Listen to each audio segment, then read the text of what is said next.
All right, Phil, another noon kick, LSU at Mississippi State. Mississippi State, they did not take care of us last week either, by the way. We had a -9.5. I get home, they're up 14, and then all of a sudden, Delora just starts making plays all over the place. And the next thing you know, we're in overtime. But this year, Mississippi State, or this week, Mississippi State at home against LSU. The Tigers are favored by 9.5. LSU gave up a lot of yardage early on last week to Grambling. I think that concerned some people, and then they took care of business the rest of the way. Mississippi State's coming into this week. They got to have their eyes wide open after LSU's lost a game, Alabama's lost a game. And last week, they couldn't control Delora there, but this week, you think they can contain Jaden Daniels and LSU? Yeah, and I think you hit it right on the head, Tripp. That game last week for Mississippi State, they led 14-0. Basically, Delora threw 4 interceptions on the first 4 drives, setting them up. They had a touchdown right before they have to make it 21-0, called back on a hold, missed a field goal, and then Arizona got basically a Hail Mary pass down to the 2, a questionable touchdown. All of a sudden, it's 14-7 at the half, and then Arizona outplayed them in the second half and actually finished with a 431, 307-yard edge. So I wasn't wild about what Mississippi State did last week. They are running the football more. They ran the ball 39 times last week, only threw it 17. That's exactly what Coach Arnett told me they were going to do this year. And with LSU, wow, 259 yards by Grambling in the first half. Remarkable. But LSU shut them down after that. I like LSU to win this game, but probably only by about 7. So with the spread that high, I got to lean with Mississippi State. How about you, Kyle? You're Mr. LSU over there. Oh, I love this game going over. I actually feel very comfortable that this is going to go over the total here. I'm less, what would you say, positive about a specific side, but 54.5. Yeah, I feel very good about that. You know, there's a Mississippi State team with Will Rogers at quarterback.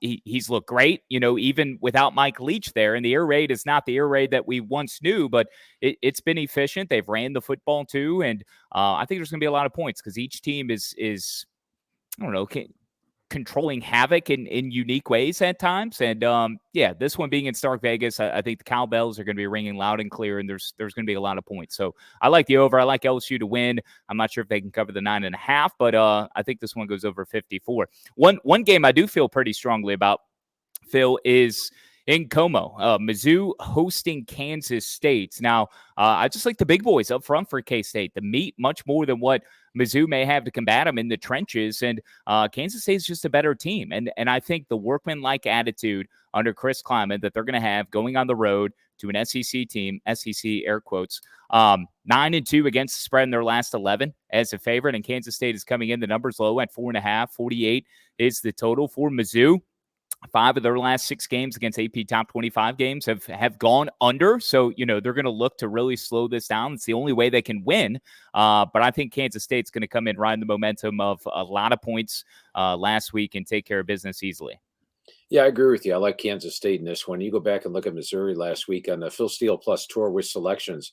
That was the game I led off with. And actually, Middle Tennessee had a higher average game grade versus Alabama than Missouri did against South Dakota, despite the fact Missouri was off a blowout win and Middle Tennessee off a blowout loss. My average game grades actually had Middle Tennessee State the better team, and they nearly upset Missouri last week. Now, their defense is playing great, but offensively, Brady Cook, doing okay, but not great. K-State's got a very good defense, one that's holding opponents to 254 yards per game below their season average. You mentioned the offensive line for K-State. I also like the way Giddens and Ward are running the football. Nice replacements for Deuce Vaughn.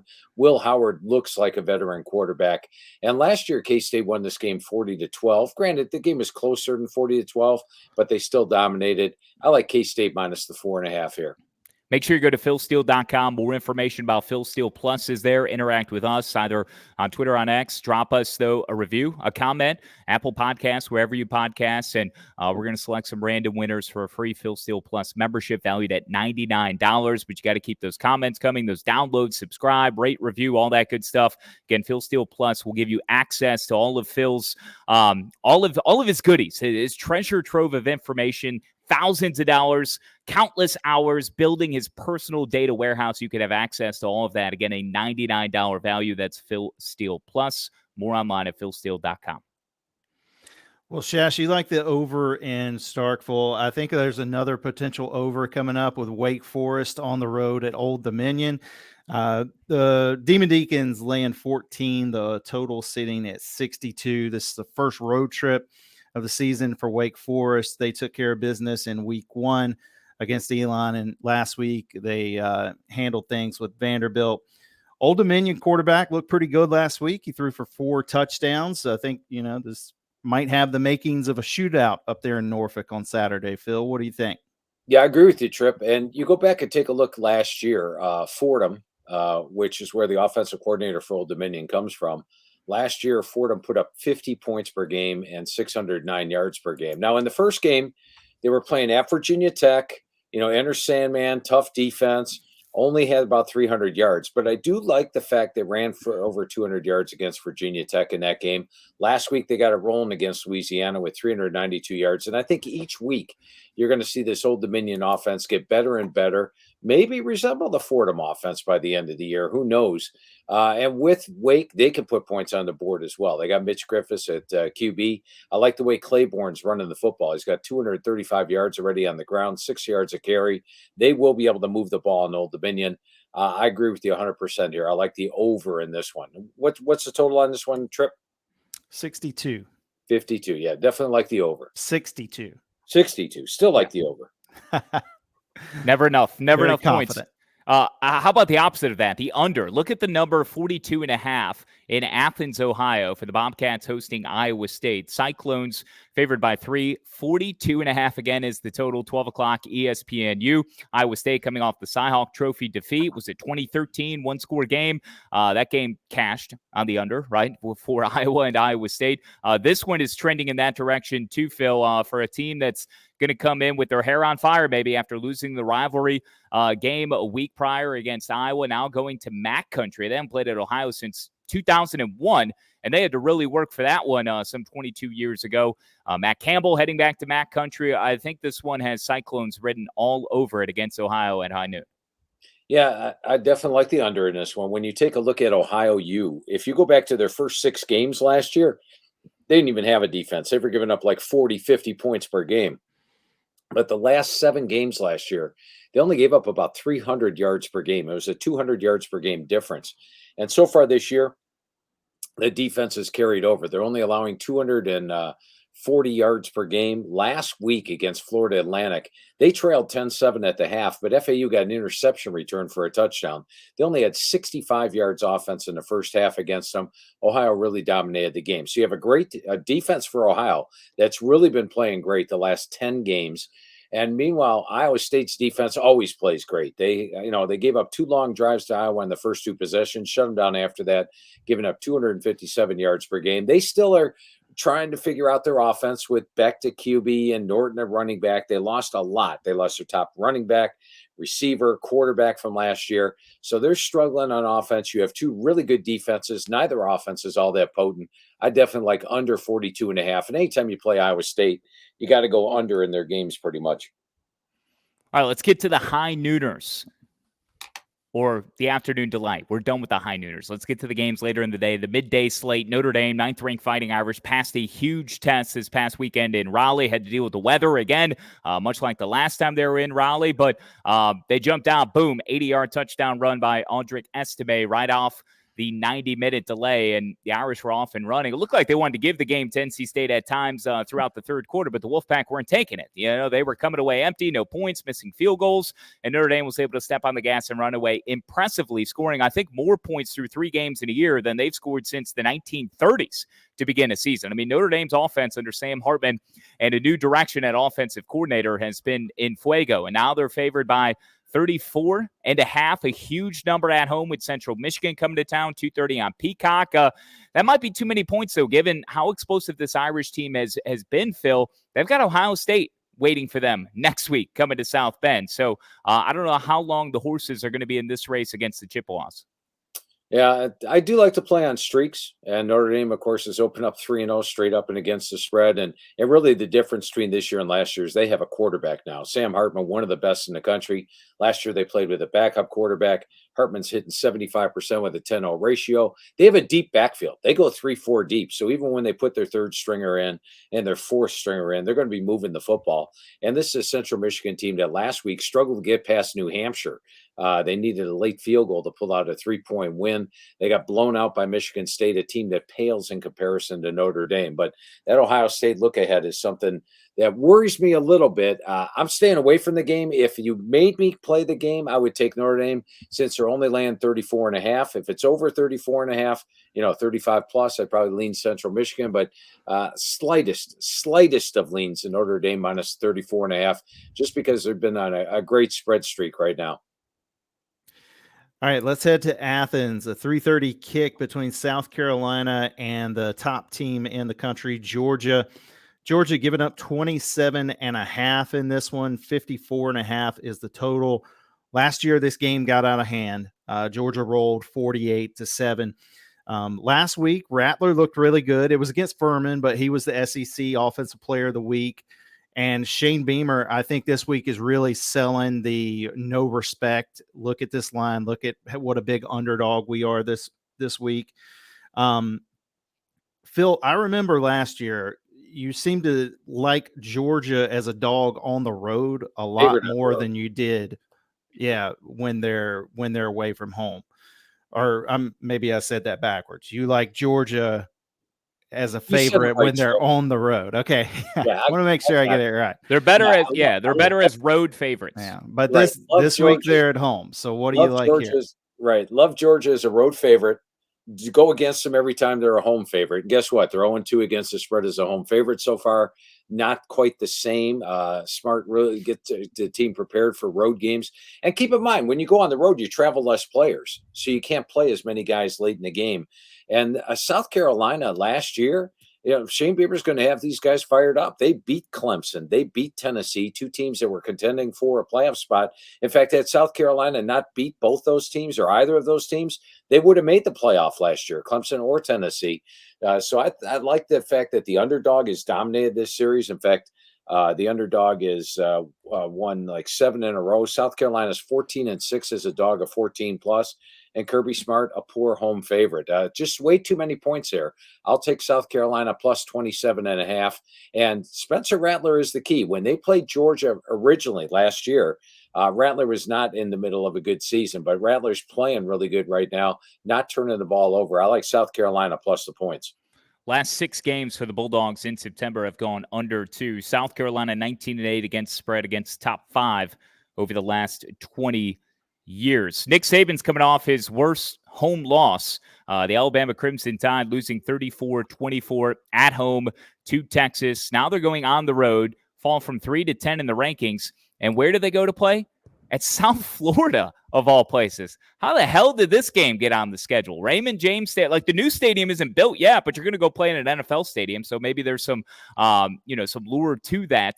Playing South Florida, 3:30 on ABC. Now for Alabama, 13-1 after a loss. Crimson Tide, they've got a lot to prove, a lot to play for, and a lot to prove to their coach and their fan base who have been very certainly cutthroat and unforgiving, and that is fans of the SEC. But even at Alabama, I know Paul Feinbaum had said he was fielding calls this week, Phil, of people asking for Nick Saban to be removed. And it's like, this guy's won 6 national championships. What are we talking about here, Phil? Come on. That's ridiculous. But let's sum it up this. Alabama's 6-1 against the spread off a straight up loss. They're off a straight up loss. They need a feel good game. South Florida can give it to them. They lost to Western Kentucky by 17, and it's just a bad week for South Florida to play Alabama. And you're laying less than 5 touchdowns. I'll take Bama minus the points in this one. Duke and Northwestern. This one is in Durham. Blue Devils are ranked 21 overall. 18.5 is the spread. 48.5 is the total. Another 3:30 game. This is on the ACC network. Now, Duke has covered 4 straight games against Northwestern. They lead this series. They've become regular opponents, it seems like, over the last 6, 7, 8 years or so. Duke had a breeze of a test, if we can call it that, against Lafayette last week. The Leopards at Wallace Wade. So Duke is at home, concluding what is a 3-game homestand to start the year before they get on the road and get into the thick of ACC play. Northwestern, meanwhile, Phil, as underdogs at home to UTEP, they blew the doors off the Miners. So what do you make of this one here in Durham this weekend? Blew the doors off the Miners in the second half. In the first half, UTEP actually had a 203 to 120-yard edge. The game was tied 7-7. UTEP should have been up in that game and weren't. And then Northwestern just clubbed them in the second half. And I love that.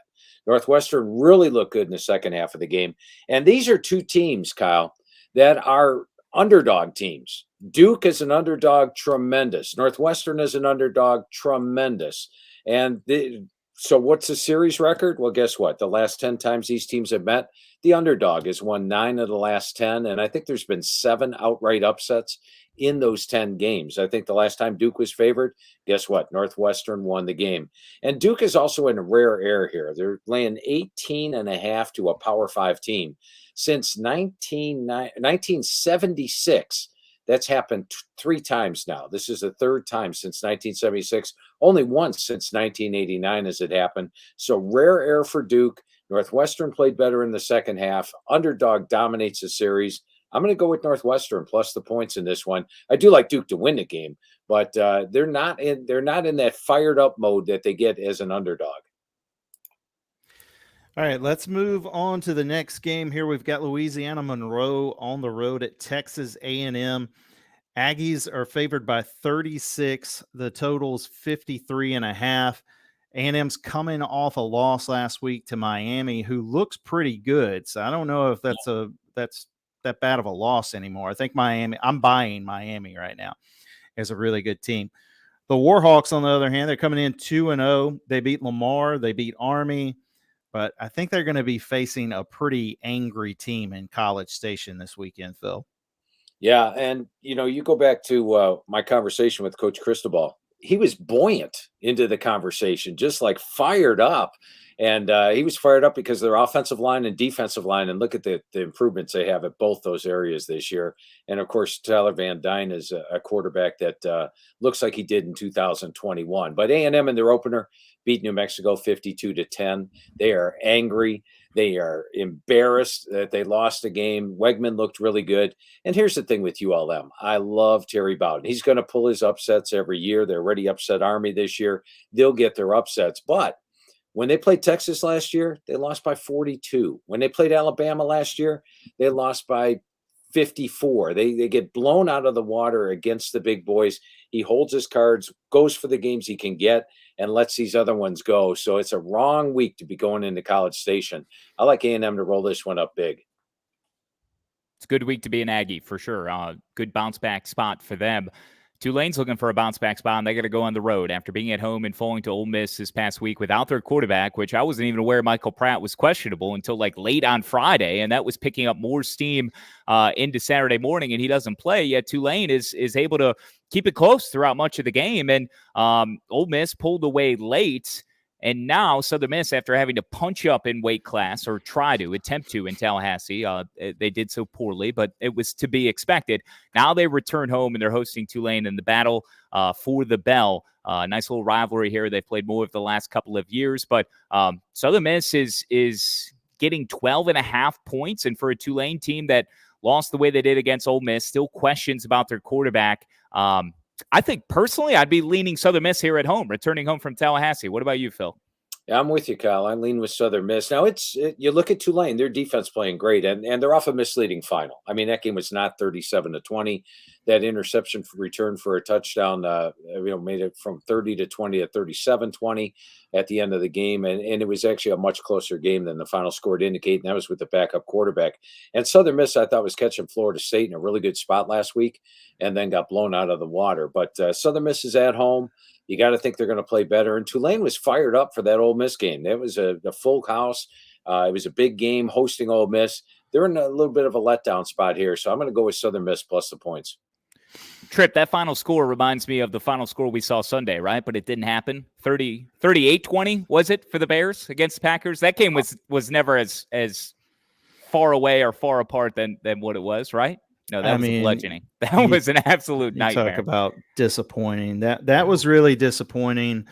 along with, I mean, it wasn't disappointing for Southern Miss last week. I mean, they were playing the best team in the country, guys. We all know that. But Florida State, I will say Florida State, I thought that was a great, situation for Southern Miss with that many points last week. But Florida State, I don't think we have their game on the docket this week to talk about, but that's just a team that knew they were better and they were going for it, whether it was 4th and 1, 4th and 5, 4th and 10. They had an onside kick in the first half, just kind of toying with Southern Miss. Florida State looks really good right now. I'm very nervous about 10 days from now when they head to Clemson, but we'll see how it works out.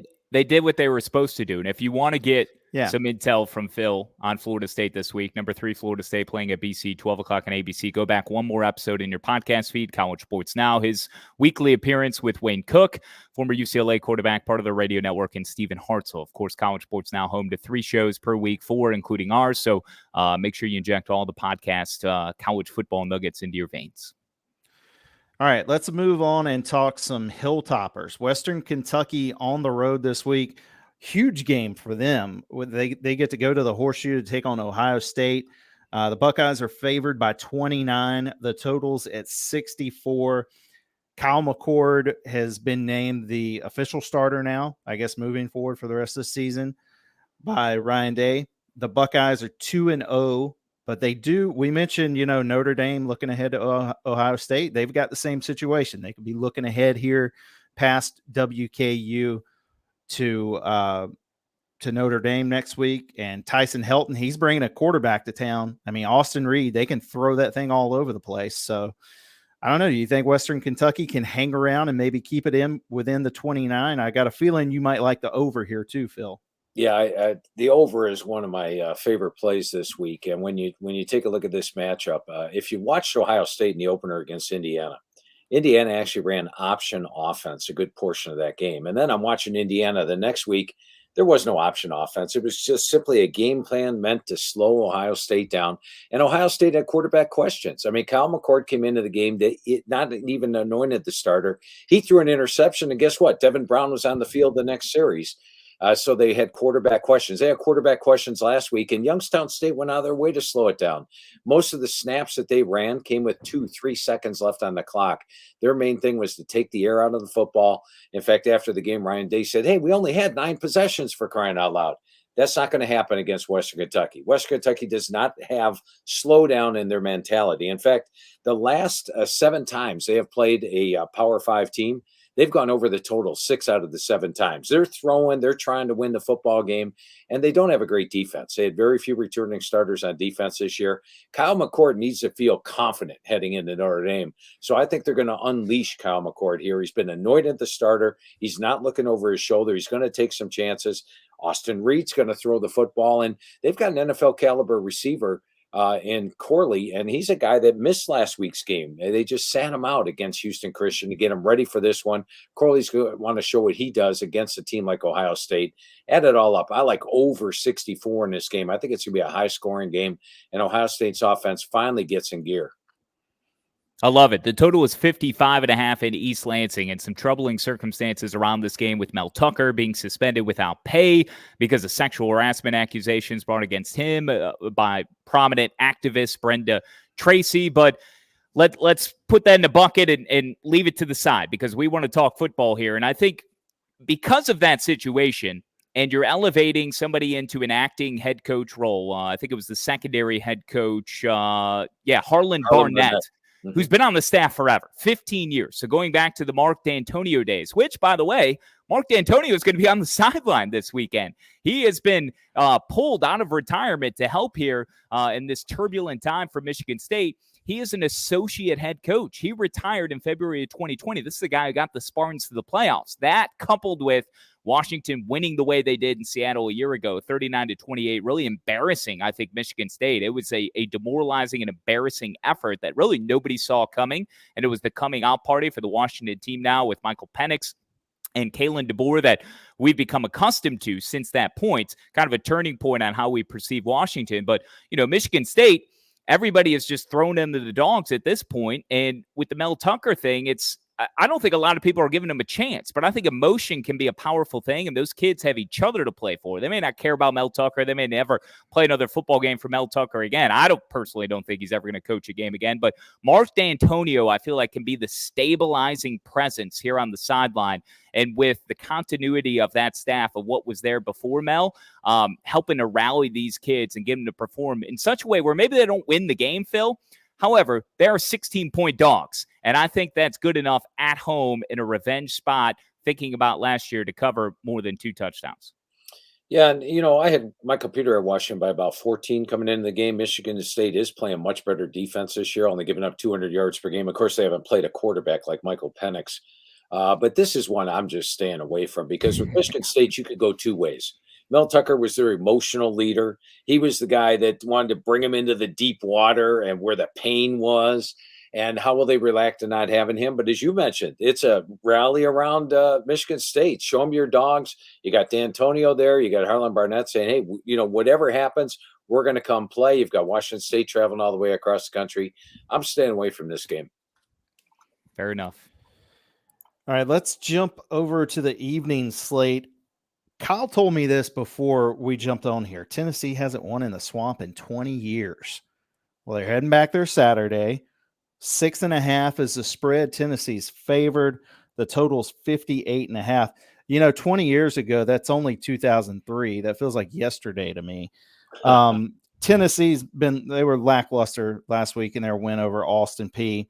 And Florida, Graham Mertz, I don't know if you like him or not, but he does have some big game experience coming from the Big Ten. He's playing for Wisconsin. He took on Michigan and Ohio State. What do you think? I mean, is he going to be enough to keep the Gators hanging around in a big game? Yeah, I definitely think so. I mean, when you take a look at the series history, this is a game that Tennessee has been favored once in the Swamp since 1976. Go to PHIL Steel Plus. Go and look at the last 46 year spreads. Only one time since 1976 has Tennessee been favored in the Swamp. Guess what? They lost that game 41-34. So their last win was in 2003, as you mentioned. Napier is 16-5-1 against the spread as a dog. I thought Florida played a good game line of scrimmage-wise against Utah. They just shot themselves in the foot. 2 number 3s on the punt return, turnovers, things like that happening during the game. They're a very dangerous home dog here in a series that they've won 16 of the last 17 games.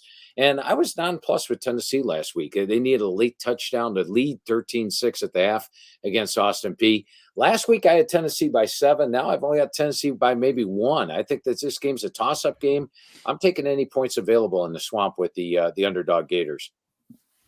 Vanderbilt is making their first trip to Las Vegas, 11-9 on the road against the spread. Entering the season, Vanderbilt has UNLV at 7 o'clock on CBS Sports Network. Commodores are favored by 4, 59.5. This seems like a fun little trip for Vandy Nation and the Commodores heading out west. They've won the last couple of times they've been out west. They've won those games. I think 4 should be manageable for a Commodore team that couldn't pull it out in Winston-Salem this past weekend. And by the way, another weather delay. They're leading, I think, the country, at least in weather delays, Vanderbilt, from week 0 to this past weekend in Winston-Salem. But I think they can win this one sizably, at least by a touchdown at UNLV. What do you think? Yeah, and this is one where I'm arguing with my computer this week because I was surprised my computer actually likes UNLV to win the game. And I was surprised at that because I, like you, Kyle, like the SEC team to go on the road and get the win. Now, with UNLV, they play in an NFL stadium. That's going to have all the Vanderbilt players fired up. I like what I've seen out of A.J. Swan this year. I mean, he's got an 8-3 ratio. They've got 3 good running backs with Smith, Alexander, and Gillespie. Meanwhile, UNLV's got a first-year head coach. They kept it reasonable against Michigan, did score a late touchdown. They were down 35-0 in that game. But I think Vanderbilt, goal is a bowl game. Your Clark Lee, I like Vandy to go on the road and get this one by a touchdown or more. Go to the big house. Michigan, number 2 team in the country. Another cupcake for them. They're going to have Bowling Green, 40.5-point favorite. 53.5 is the total. 7:30 on Big Ten Network. When I was looking at this game earlier in the week, the thing that jumped out to me, given it's a MAC team and there's some proximity there, these two teams really hadn't played that much against each other. So Michigan, this is the third meeting. They're separated by less than 75 miles only. The last time they played is in 2010. 35-1 all-time is Michigan against the MAC. The other thing is, Phil, that they don't play night games very, very often in Ann Arbor. This will be the 73rd night game in school history. They're 44-28 in games starting after 5 o'clock local time, 11-2 at home. They've won 17 in a row. This is another acting head coach situation. I think it's Mike Hart for one half, if I'm not mistaken, and then Jack Harbaugh, right, for the other one. So unique circumstances for this one, but Michigan tasked with having to cover a big number again. They haven't fared well thus far.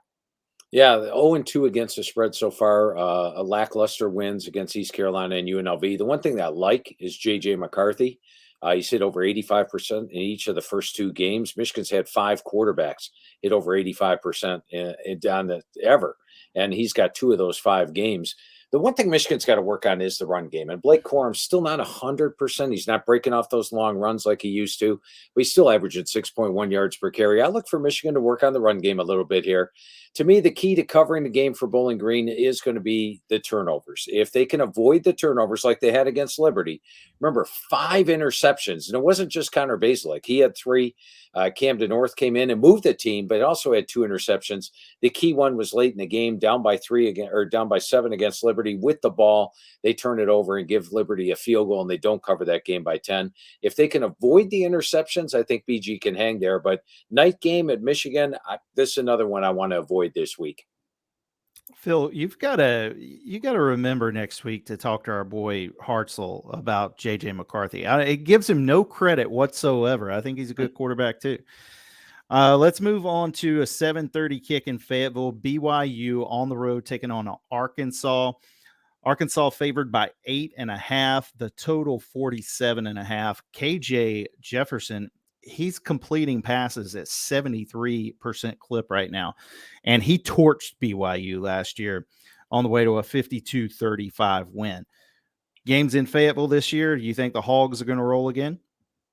I do. Now, they're not going to have Rocket Sanders at running back, which is one of the reasons the line's so reasonable in this one. And Arkansas was not impressive. But last week, Sam Pittman told the team all week long, hey, you're not practicing well. Do we need to lose this game to actually get you guys to play well? And as it was, Kent State outplayed them in the first half. Kent had a 126 to 105 yard edge.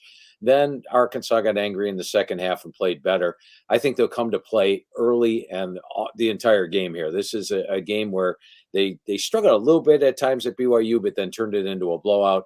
BYU's offense has been not that effective. Keaton Slovis is a guy who struggled last year with Pitt, and he's not doing that great of a job here at BYU.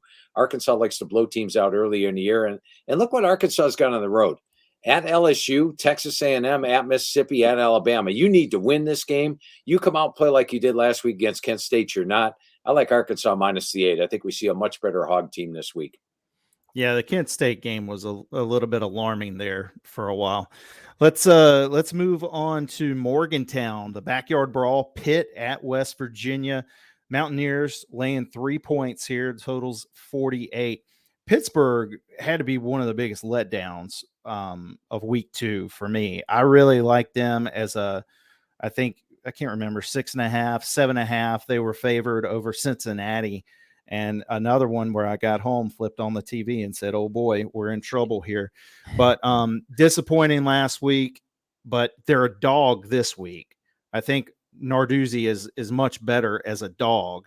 So what do you like for their chances in Morgantown against West Virginia? I believe Pitt's favored in this one, Tripp. Do I have it backwards? Yeah, Pitt's 3-point favorite here. Yeah, sorry. Okay. Sorry. Had it backwards. Problem. I had WVU down. I have to be honest with you. I liked Pitt last week. When I looked at this game last week, I liked Pitt by 6, maybe even 7 to go into West Virginia and get the win. But now, after watching Pitt last week, 2 things really bother me. Pat Narduzzi's teams never give up a lot on the ground. They gave up 216 yards on the ground, 5.1 yards per carry. That concerns me, especially when I talked to Neil Brown this year. I went over to team with him. He was high on his offensive line. We got one of the best offensive lines in the Big 12, Phil. We got one of the best sets of running backs, and they've been able to run the football. They played a very good Penn State defense in the opener, got 146 yards rushing. Last week, they ran for over 300. I think they will be able to run the football. And then how about Phil Jurkovec? I was Phil Jurkovec's reunited with Cignetti as offensive coordinator. He's going to have a huge year. 10 completions on 32 passes. 10 of 32 last week. That's not going to cut it. West Virginia's going to be fired up. If you watch last year's game, I won with Pitt, but felt pretty fortunate. We won by 7. We got that interception return for a touchdown at the end. I thought West Virginia outplayed Pitt last year. Now they got them at home in the backyard brawl. I'm actually leaning with West Virginia in this one to pull out the win. I love that. Should be a good game. College football Saturday night. That's our Week 3 national game with Chris Hassel, CBS, Mike Golick Jr. Download the Varsity Network app. You can listen to it there. Also at Learfield Audio, Facebook, the Learfield Audio page, or even YouTube. You can catch a live booth cam stream. So they'll be in Morgantown. I'll be in studio. That's 7:30 kickoff. College football Saturday night. All right, let's move on to TCU at Houston. 8 o'clock kick time here. TCU is a 7.5 point favorite. The total's at 64.5. And I'll get a little personal here. Houston, I can't figure these guys out. And I think week 1, I want to say we all liked UTSA to cover like 2 touchdowns. Houston doesn't let that happen. And then Houston last week, they end up, taking a loss to Rice. I can't figure these guys out. I've got a 2-year-old, my daughter Hallie. It's kind of the same with her. I just can't get her to cooperate with me. She's about to turn 3, and she's got this attitude now. And it's the same thing with Houston. Every time I think we're heading in the right direction, they just throw me for a 180. What do you like here, Phil? Can TCU cover Houston? I mean, I have no idea where to go. Yeah, the line's 7.5. I had about 7, so I'm the same way. I'm not touching Houston till I know. That game against UTSA, they got outgained by 100 yards. They were +3 in turnovers. That's why they pulled out the win. And then last week against Rice, Rice led that thing 28-7 at the half with a 326 to 92-yard edge. They were destroying Houston. Houston needed 2 touchdowns in like the last 5 minutes just to force overtime. So Houston was outplayed completely by Rice for the majority of that game. TCU, I'm still a little stung by that Colorado game to open up the season. I'd like to see them play as well as Coach Dykes said they were going to play this year. He said they have a lot of talent. We'll have to see. So this one I'm staying away from. I have TCU winning by about a touchdown. That's about where the spread is. Phil, it's time to go chase. We got a couple of minutes left, and I'm going to group all 4 of these games together. You tell me what direction you want to go in. If you've got a couple of favorites, then we'll get your power plays before you get out of here as well. I'll give you a couple of my favorites. So just a few more minutes here on the Week 3 edition of the PHIL Steel Show. You got number 18, Colorado. Game day will be there. High noon will be there for a consecutive week. The Deion hype train just continues to steam ahead, and they'll have Oregon next week. But rivalry game against Colorado State. The Buffs are favored by 23.5, 61 is the total. Late night, 10 o'clock ESPN. Then you have Arizona State, 3-point dog against Fresno State, 10:30 on Fox Sports 1. Kansas and Nevada, Wolfpack, 28-point dogs. This is at Nevada, 10:30 CBS Sports Network, and UTEP at Arizona. The Miners are 18-point dogs. Phil, I feel like I can make a case for all 4 of these underdogs here to cover the number. What says you with all 4 of these late night if we're needing a little bit of help trying to catch up from maybe some slight misfortunes during the day? Yeah, I'm going to go with 2 dogs in this one, Kyle. First of all, the Arizona State-Fresno State game, I had Oklahoma State last week. They won the game. They won the game by double digits. Comfortable win, right? Watching the game, Arizona State impressed me. In fact, they outplayed Oklahoma State a good portion of the game. They're an underdog to Fresno. Fresno hasn't won a game big all year. They've got very close win. And so I like Arizona State plus the points to pull the upset there at home. And then the other one, Kansas has not been an away favorite since 2009. They're coming off that super impressive game. They have not been an away favorite of 20-plus points since 1976. And Nevada was awful last week. So you got Kansas's performance last week, great. Nevada lost to an FCS team, Idaho, and we're not going to be competitive. It's a no-brainer. Take Kansas, right? That's exactly when I'm on Nevada. I think we're going to see Nevada at home play a much different game. So I like Arizona State plus the points and Nevada plus the points. Tripp, do you feel any differently? I mean, Phil's the man, right? You're going to take his intel as gospel, I know. Yeah, I'm not going to argue with this guy. Okay. Your power plays, your favorite plays for the week, Phil, are what? You know, we talked about Kansas State earlier. Very respectable line at 4.5. I'm going to take Kansas State minus the points over Missouri. Let's take a big dog. Let's go with South Carolina plus the 27.5, 28 against Georgia. Let's take a big favorite. Let's take Alabama minus the points over South Florida to rebound this week and put the hammer down. I love it. I agree with you on Kansas State. That was actually one of my favorite plays of the week, the 4.5. I do like LSU, Mississippi State going over. And, beyond that, Southern Miss covering the 12.5. Feel good about Memphis on Thursday night, 14. But I think Kansas State, 4.5 on the road at Missouri, covering that, laying it, is the pick I'm most jazzed up about for the week. Tripp, any favorites for you? Yeah, I was trying to go back to last week. It looks so you had Oregon over Texas Tech. How about the finish to Oregon? That finish? That was easy, huh? Woo! Yeah, that was crazy. And then, I missed with Southern Miss. This week, there's a couple games that are interesting to me. I think Colorado State's interesting just because it's the first time. Like, I'm semi-buying Colorado right now. I think maybe we just – underestimated those guys. They do have a lot of talent Travis Hunter, sign me up to watch him any day of the week, but this is the first time that Colorado's been expected to win big. They were big underdog against TCU. And then last week they were favored only by a field goal, kind of a coin toss game there with Nebraska. They took care of business. This is the first time they've been expected to cover a spread. So I'm not sure if I'm going to be riding with the Buffaloes again this week. But the one game, if I had to put out there, I guess Western Kentucky. I really like Austin Reed, and I think maybe they can give Ohio State a game. I mean, it's 29.5 points, so I can roll the dice with the Hilltoppers.